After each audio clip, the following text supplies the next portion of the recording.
आज के पवित्र शास्त्र का भाग है लूका रचित सुसमाचार 18 अध्याय 35 से लेके 43 तक।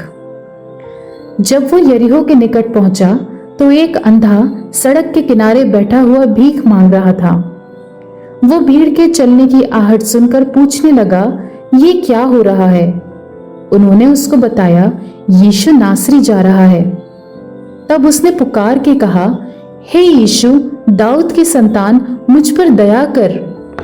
जो आगे आगे जा रहे थे वे उसे डांटने लगे कि चुप रहे, परंतु वो और भी चिल्लाने लगा, हे दाऊद की संतान, मुझ पर दया कर।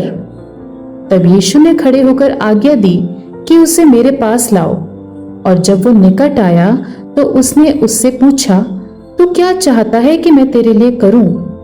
उसने कहा, हे प्रभु, ये कि मैं देखने लगूं। यीशु ने उससे कहा, देखने लग, तेरे विश्वास ने तुझे अच्छा कर दिया है।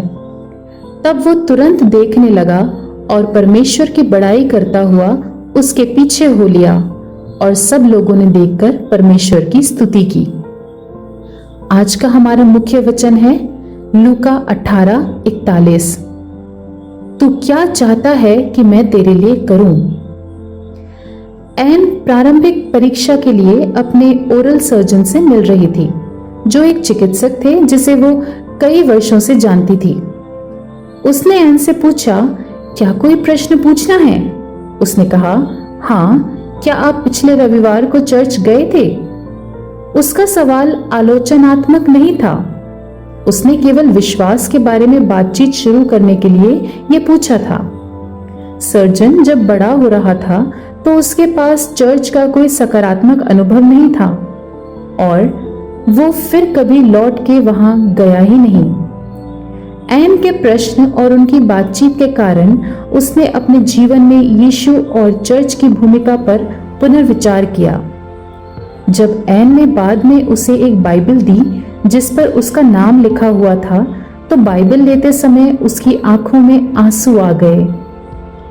कभी कभी हम विरोध से डरते हैं या अपने विश्वास को साझा करने में बहुत आक्रामक नहीं दिखना चाहते, लेकिन यीशु के बारे में गवाही देने का एक अच्छा तरीका हो सकता है कि प्रश्न पूछें।